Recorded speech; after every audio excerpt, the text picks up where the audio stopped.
अरे भाई साहब हमने हमारे यशस्वी मुख्यमंत्री जी का और हमारे लोकप्रिय प्रत्याशी जी का बड़ी मात्रा से स्वागत के लिए श्री रामविलास यादव जी, हमारे प्रवीण जसोरिया जी, हरीश रोगा जी, मैं वहाँ के समाज में कोई व्यवस्था लागू की। श्रीमान नरेंद्र मोदी जी ने धारा 370 हटाकर वहाँ पर SC/ST करी। हमारे बीच में हमारे लोकप्रिय प्रत्याशी भारत सरकार के कैबिनेट मंत्री श्रीमान भूपेंद्र जी पधारे। जोरदार ताली बजाकर अभिनंदन करेंगे, जोरदार करतब करेंगे। नरेंद्र मोदी जिंदाबाद, जिंदाबाद, जिंदाबाद, नरेंद्र मोदी जिंदाबाद, जिंदाबाद, जिंदाबाद, भारत माता की जय, भारत माता की जय। और हम सबका सौभाग्य है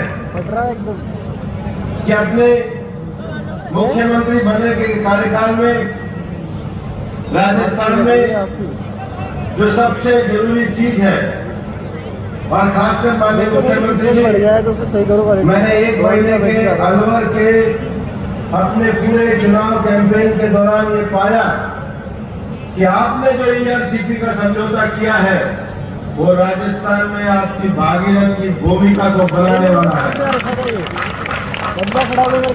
भरतपुर में जन्म लेकर, एक किसान परिवार में जन्म लेकर एक व्यक्ति अपनी क्षमता, अपनी योग्यता के माध्यम से कितनी जमीन की नब्ज को जमा।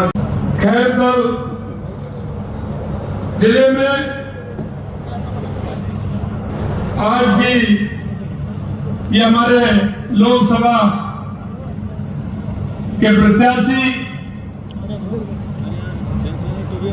भूपेंद्र जी यादव साहब की इस चुनावी सभा में मैं सबसे पहले तो आप सभी अलवर और खैरतल वालों को सौभाग्यशाली मानता हूं कि आपके यहाँ भूपेंद्र यादव जी प्रत्याशी और चुनाव लड़ने के लिए आए, क्योंकि आपको किसी तरह की कोई चिंता ही नहीं होनी चाहिए। आपको कोई चिंता ही नहीं होनी चाहिए, क्योंकि वह पूरी तरह से उस पर माननीय केंद्र में भूपेंद्र जी, आपने देखा है पहले किस तरह से किस उसमें रहे और आगे और भी ज्यादा रहने वाले। एक बार जोरदार तालियों के साथ माननीय भूपेंद्र जी का स्वागत और अभिनंदन करिए। हमारे बीच में हमारे राज्य सरकार के मेरे कैबिनेट के साथी भाई सुरेश यादव जी, जो यहाँ के प्रभारी भी हैं, भाई हमारे सांसद उत्तर प्रदेश भाई जगदम्बिका पाल सिंह जी जो आए निश्चित रूप से राजस्थान में, मैं उनका भी स्वागत और अभिनंदन करता हूँ। भाई राव नरवीर सिंह जी पूर्व मंत्री हरियाणा, वो भी है, उनका भी मैं स्वागत करता हूँ। भाई हमारे प्रदेश के उपाध्यक्ष मुकेश आदित्य जी मेरे साथ आए। भाई रामविलास यादव जी, आप जानते हैं उनको, रामविलास यादव जी को खैरतल की कितनी चिंता रहती है, आप सभी को पता है। जब भी मेरे से मिलते हैं तो उनको सिर्फ खैरतल ही खैरतल। मैं कभी कहता हूँ उनसे भाई और भी कहीं की समस्या नहीं, मेरी तो खैरतल की समस्या है।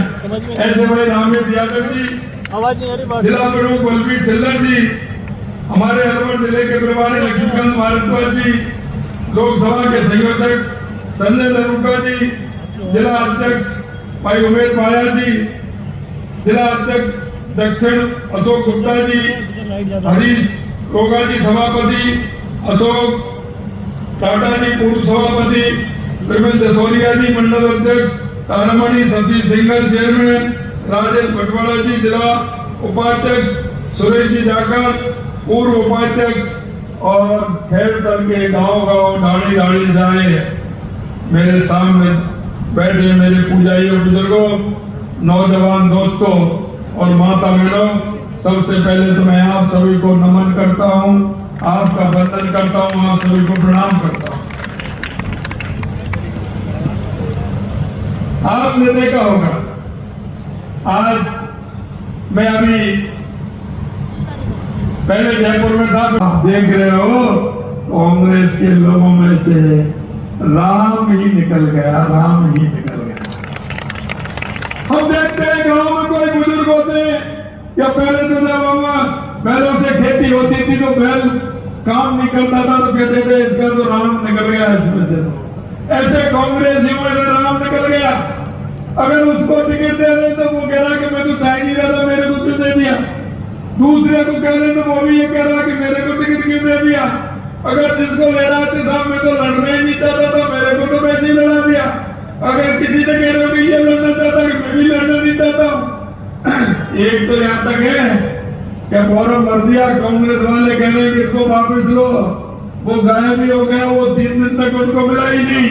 और आज आपने विज्ञापन उनका देखा होगा, कांग्रेस वाले कह रहे हैं कि कांग्रेस को वोट मत दो और वो उसका विज्ञापन लगा करके वोट मांग रहा है। ये क्यों हो रहा है? क्योंकि इन्होंने राम जी की परवाह नहीं की। तो राम जी ने कहा कि मैं भी तुमको छोड़ के जा रहा हूं। राम जी भी उनको छोड़ करके चले गए। मतलब आज रामनवमी है।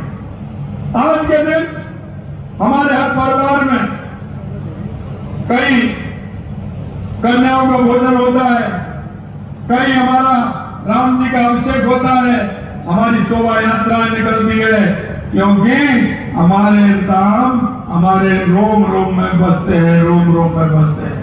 राम हमारे राष्ट्र के प्राण हैं, राम हमारे आस्था के केंद्र हैं। और ये राम जी को नहीं मानते हैं तो ये तो होने वाला है। क्योंकि आपने देखा होगा ये कांग्रेस पंचायत से लेकर के पार्लियामेंट तक थी। अब 2 साल पहले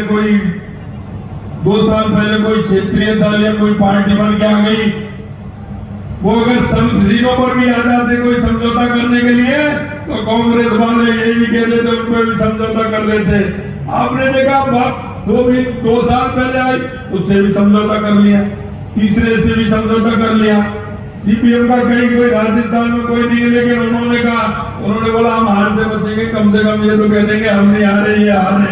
हार से बचने के लिए कांग्रेस की क्या स्थिति हो रही है आप देख रहे हैं।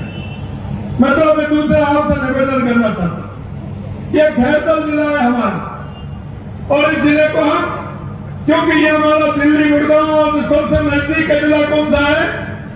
सबसे नजदीक का जिला कौन सा है? सबसे नजदीक का जिला कौन सा है?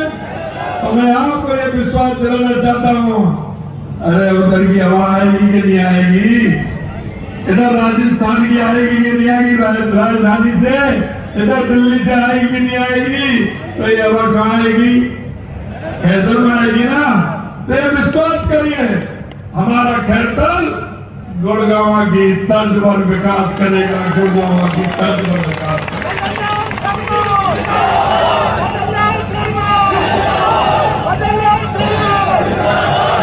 मैं आपसे कहना चाहता हूं, क्योंकि आपने देखा है हमारे यशस्वी प्रधानमंत्री नरेंद्र मोदी जी का विजन आपने देखा है कि मोदी जी जो कहते हैं वही करते हैं और करते हैं वही कहते हैं। मैं आपको याद दिलाना चाहता हूं, इस देश के अंदर राजनीतिक पार्टियों ने अपना विश्वास खो दिया, राजनेताओं ने विश्वास खो दिया। लेकिन आपने 2014 के बाद देखा होगा, 2014 का हमारा संकल्प पत्र था, उसको पूरा करने का काम देश के यशस्वी प्रधानमंत्री नरेंद्र मोदी जी ने किया। और 2019 का संकल्प था तो उसको भी पूरा करने का काम देश के यशस्वी प्रधानमंत्री नरेंद्र मोदी जी ने किया है।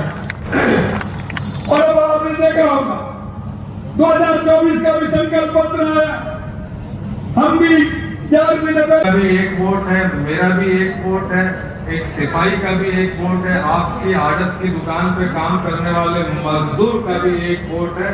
तो जो राजनीतिक समानता हमारे देश में लोगों को मिली हुई है, उसका सम्मान करते हुए ज्यादा से ज्यादा लोगों को वोट डालना चाहिए। एक भी व्यक्ति क्यों रह जाए वोट डालने से। जब आपको इतना बड़ा, आप देखिए